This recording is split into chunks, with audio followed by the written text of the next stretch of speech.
বন্ধুরা সকলকে নমস্কার, সকলকে সন্ধ্যার রন্ধনশালায় স্বাগত জানাই। বন্ধুরা, আমি আজকে ইলিশ মাছের রেসিপি করব। তার জন্য এখানে 3টে ইলিশ মাছ নিয়েছি। ইলিশ মাছগুলো ছাড়িয়ে কেটে ধুয়ে নেব। মাছগুলো সব ধুয়ে নিয়ে আমি এই যে ভাজা বসিয়ে দিয়েছি কপিস। আর এই যে এখানে রয়েছে মুড়োগুলো, অন্য কাজে লাগিয়ে দেবো। মুড়োগুলো বাদে বাকিগুলো সব রান্না করব। মাছটা ভাজতে দিয়েছি। এবার সাদা সর্ষে আর কালো সর্ষে আর কাঁচা লঙ্কা এটা বেটে নেব। এগুলো ভাজা হয়ে গেছে, এগুলো তুলে নেব।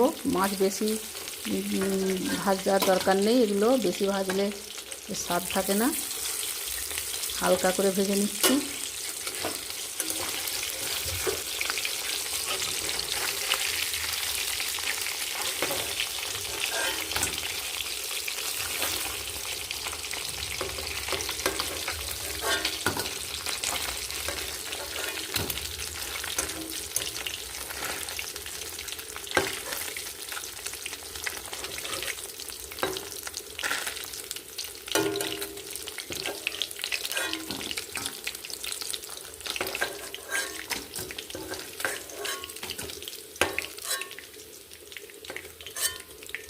মাছটা থেকে খুব তেল বেরোচ্ছে।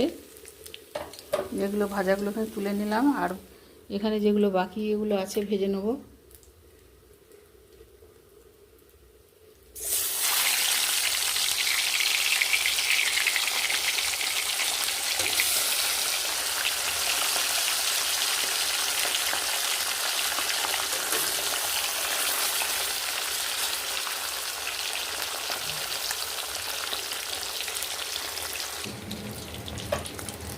মাছগুলো সব ভাজা হয়ে গেছে।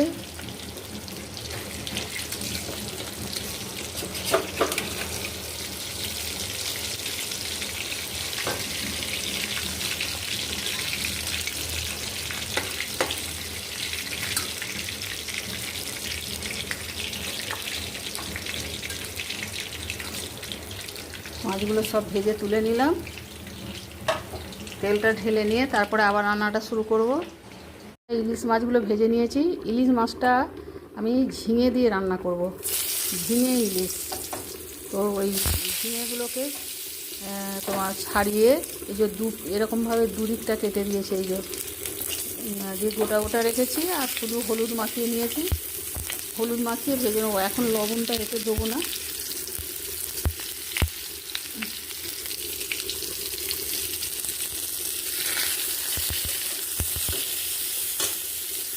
এটা ভেজে নেবো।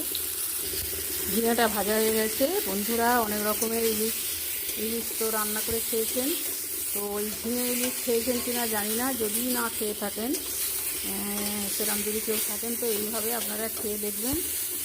এটা খুব সুন্দর হয়। তো বেগুন ইলিশও যেমন ভালো হয়, তেমন এটাও খুব খেতে সুন্দর হয়, ঝিঙে ইলিশটা।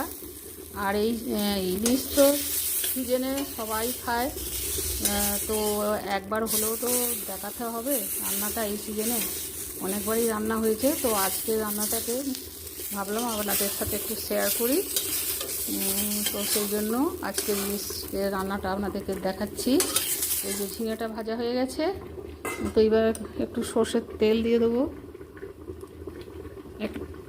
এক চামচের মতো সর্ষের তেল দিয়ে দিলাম। আর হাফ চামচের মতো যে কালো জিরে, আর দেবো 2টো কাঁচা লঙ্কা চেরা।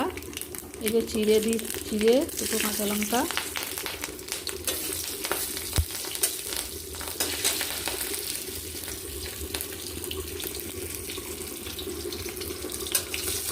কাঁচা লঙ্কাটা একটু ভেজে নিয়ে এখানে রয়েছে সাদা সর্ষে বাটা, আর এটা কালো সর্ষে বাটা, কাঁচা লঙ্কা বাটা, এখানে ঝাল লঙ্কা, আর এখানে হলুদ গুঁড়ো। এগুলো ওতে দিয়ে দেবো।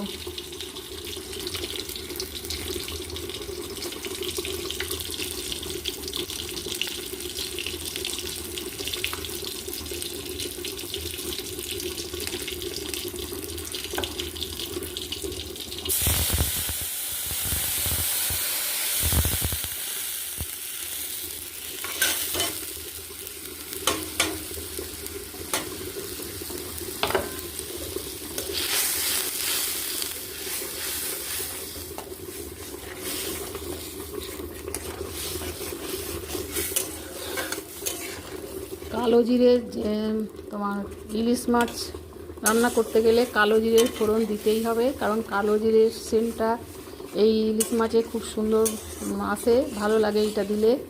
আর এর সঙ্গে কালো সর্ষে না দিলে যেন ইলিশ মাছের রান্না বলে মনেই হয় না। কালো সর্ষে বাটা তো দিতেই হবে।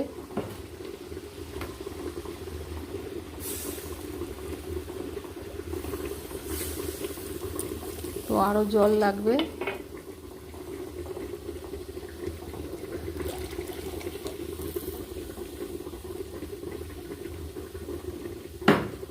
লবণ দিয়ে দেবো তে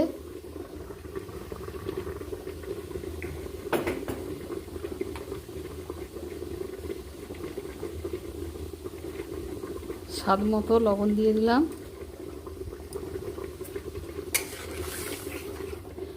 এটা ফুটে উঠলে তারপরে ঝিঙেগুলো দেব। ঝোলটা ফুটছে ঝোলটা, ঝিঙেগুলো দিয়ে দেবো। ঝিঙেটা একটু সেদ্ধ হলে তারপরে মাছগুলো দিয়ে দেবো। ঝিঙেগুলো গোটা গোটা আছে তো, আর নুন ছাড়া হলুদ মাখিয়ে ভেজেছি, ওই জন্য একটু শক্ত শক্ত আছে। হলুদ দিয়ে নুন দিলে একদম নরম হয়ে যায়, সঙ্গে সঙ্গে খুব নেতার মতো হয়ে যায়, তো ওই জন্য নুন দিইনি। তো এটা একটু ফুটবে।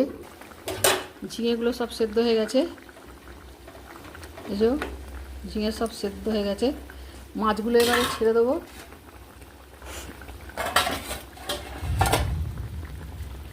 মুড়োগুলো দেবো না, মুড়োগুলো ভেজে রেখেছি।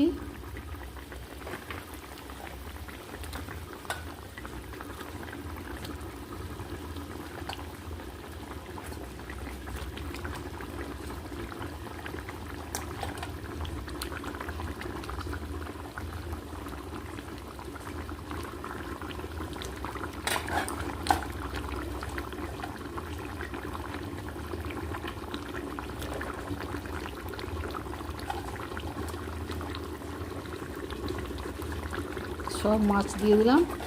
মুড়োগুলো অন্য তরকারি করব।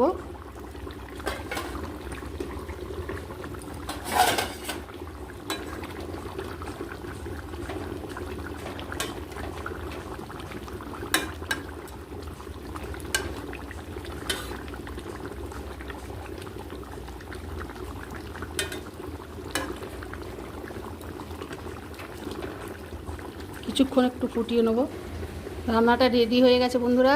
এইভাবে রান্না করে খাবেন, খুব সুন্দর খেতে লাগবে। আর একবার হলেও করবেন, আমার অনুরোধ। আর ভালো লাগলে অবশ্যই লাইক শেয়ার কমেন্ট করতে ভুলবেন না। আর সন্ধ্যার রন্ধনশালা চ্যানেলটিকে সাবস্ক্রাইব করবেন ইউটিউব থেকে দেখলে। তো আজকের মতো রাখছি, দেখা হবে আবার পরের কোনো ভিডিও নিয়ে। আপনারা ভালো থাকবেন, সুস্থ থাকবেন।